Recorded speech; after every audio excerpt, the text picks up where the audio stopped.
लिए और उस ऊर्जा को अपने को कई गुना करना है। इस ऊर्जा को कई गुना करना है, इसलिए हम एक बार जयकारा लगाएंगे धर्म की।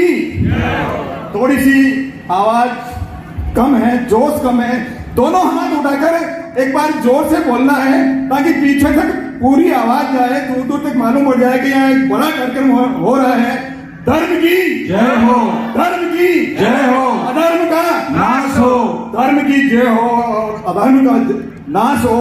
इस तरह के कार्यक्रम क्यों होते हैं? इस तरह के कार्यक्रम होते हैं हमारी धर्म को, संस्कृति को, भारतीय एकता को और अखंडता को बनाए रखने के लिए इस तरह के कार्यक्रम होना जरूरी है। और मैं परम संते संताराम जी महाराज जी का पूरी समाज की तरफ से, सभी समाजों की तरफ से बहुत बहुत धन्यवाद प्रसिद्ध करना चाहेंगे कि गुरुजी ने आपने इतना भव्य और दिव्य कार्यक्रम भारतीय एकता और अखंडता और सनातन धर्म की अभी बहुत नितांत आवश्यकता है। अभी समय ऐसा है कि हमारे धर्म की नितांत आवश्यकता है, हमारी जो ऊर्जा है उसको और बढ़ाने की आवश्यकता है। बात है गुरु की, संक्षिप्त में बताऊं, मेरी बात करूंगा। गुरु का मतलब तो ये जो शब्द है गु और रू, गु का मतलब अंधकार, रू का मतलब प्रकाश। ऐसा व्यक्ति या तत्व जो हमको अंधकार से प्रकाश की तरफ ले जाता है। हमारे अंदर जितना भी हम जो भी काम कर रहे हैं हम हमारे विचारों से करते हैं।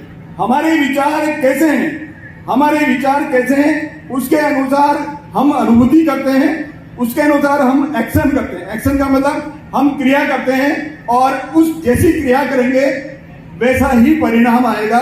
इसलिए यदि हमको अच्छे फल चाहिए तो पत्तों के ऊपर पानी नहीं डालना है, जड़ों के अंदर डालना है। खुराक हमको कहाँ डालनी है? जड़ों के अंदर डालनी है। मेरे साथ बोलिए, जड़ों के अंदर खुराक डालेंगे। बोलिए, जड़ों के अंदर खुराक डालेंगे।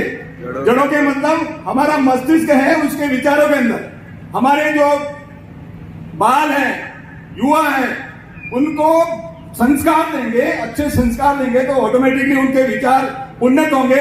और जब विचार उन्नत होंगे तो हम अच्छे काम करेंगे, और जब अच्छे काम करेंगे तो ऑटोमेटिकली हमारा जो परिणाम है, जो विश्व गुरु बनने की तरफ भारत देश बढ़ रहा है और जल्दी ही हम इस लक्ष्य को प्राप्त करने वाले हैं। हम पुणे विश्व गुरु बन के रहेंगे। इसी संकल्पना के साथ में ये जो गुरु शब्द है, यानी जो अंधकार से प्रकाश की ओर ले जाए। अब वो गुरु कौन हो सकता है? वो कोई व्यक्ति भी हो सकता है। जरूरी नहीं कि बहुत पढ़ा लिखा हो वही आपके जीवन में गुरु है। यदि कोई मोटरसाइकिल वाला मैकेनिक हो, उसके यहाँ को नया सीखने गया है, तो जो पहले से जो सिखा रहा है, जो मिस्त्री है, वो उस नए के लिए वो गुरु है। आप माता हैं, आपके बालक के लिए, छोटे बालक के लिए आप प्रथम गुरु हमारी माताएं हैं, मातृ शक्ति है। इसलिए कभी भी बच्चों को ये नकारात्मक भाव नहीं दें, कभी भी किसी से तुलना नहीं करें, दूसरे के बच्चे से तुलना नहीं करें कि वो तो इतना हो गया, वो उतना हो गया, तू निकम्मा है, ऐसा है। तो ऐसे विचार कभी नहीं रखें। हमेशा बालकों को यह कहें कि तू विश्व का सबसे बड़ा व्यक्ति है, तू मेरा बच्चा संसार का सबसे बड़ा है, संसार के सबसे शक्तिशाली मेरा बेटा तू है। ये भाव चाहे वो कैसा भी हो, लेकिन आपको अपने मन से ये कहना है, बेटे संसार का सबसे शक्तिशाली जो व्यक्ति तू है। तो उसके जब आप ये बोलोगे तो धीरे धीरे उसके जो विचार है वो उन्नत हो जाएंगे। और कई जो महान पुरुष है, केवल माताओं के बोलने के शब्द से, जितने भी महापुरुष बोले हुए हैं, शिवाजी है, शिवाजी इतने महान क्यों बने? बालक से ही माता ने उनको संस्कार दिए, उनको अंदर वीरता, शौर्य और उसकी गाथाएं सुनाई, तब जाके वो बालक जो है विधर्मियों से लड़कर और देश के अंदर जो एक नया जो उनको खदेड़ा वो है। तो यानी इसके अलावा गुरु कोई तत्व भी हो सकता है, जरूरी नहीं बड़ा हो, आपसे छोटा व्यक्ति वो भी गुरु हो सकता है। आपका पुत्र, यदि आपको लग रहा है कि मेरे को उससे सीख रही हूं या सीख रहा हूं, तो वो भी उस समय गुरु के काम करेगा। इसके अलावा आप सोचते हो कि किसी व्यक्ति के अंदर यदि गुरु बनाऊंगा, अभी तो उसके विचार अच्छे हैं, हो सकता है समय बदलने के साथ साथ उसके विचार बदल जाए, उसके विचार बदल सकते हैं, तो उसको गुरु कैसे मानूं? उस स्थिति के अंदर आप किसी भी तत्व को भी गुरु मान सकते हैं, किसी भी तत्व को गुरु मान सकते हैं, ध्वज को गुरु मान सकते हैं, जिसके अंदर गुरु, मान लीजिए आपने किसी ध्वज को गुरु माना है, तो ध्वज के अंदर तो कोई परिवर्तन आ नहीं पाएगा, चाहे आप उसके अंदर उसके सामने लाखों रुपए रखो तो भी आपका जो भाव वही रहेगा। यदि आपने माला पहनाई तो भी भाव यही रहेगा, यदि नहीं पहनाई तो भी भाव यही रहेगा, यदि किसी को कुर्सी भी बिठाई या नहीं बिठाया, क्योंकि आपने तत्व को, सकता है समय बदलने के साथ साथ उसके विचार बदल जाए, उसके विचार बदल सकते हैं, तो उसको गुरु कैसे मानूं?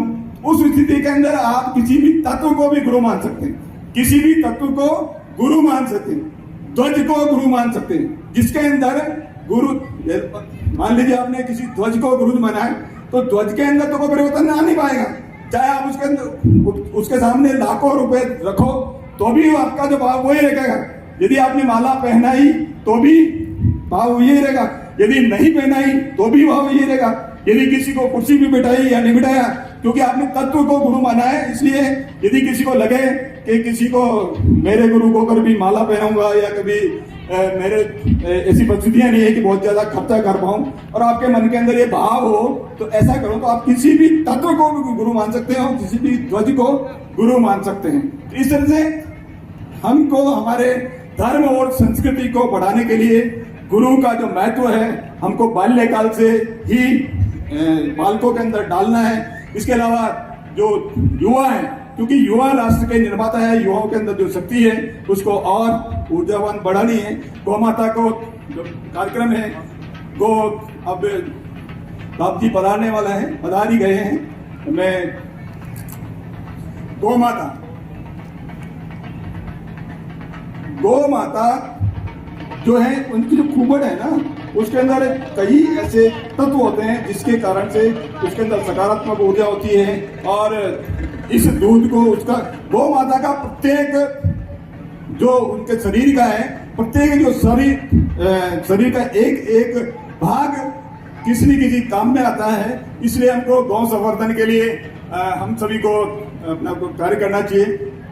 आप सभी पधारें, और इतनी मैं सोचता हूं कि बहुत शांति से, बहुत ऊर्जावान तरीके से हम सभी इस कार्यक्रम को सफल बनाएंगे। कार्यकर्ताओं को, सभी जितने भी पदाधिकारी हैं, उन सभी को हम सभी समाज की तरफ से बहुत बहुत धन्यवाद, आभार प्रकट करेंगे कि इस तरह के कार्यक्रम नियमित रूप से हमारे धर्म और संस्कृति को बढ़ाने के लिए होते रहें। धन्यवाद। बहुत बहुत आभार नरेंद्र सिंह साहब रावत से, धर्म जागरण का कार्य कर रहे हैं। मैंने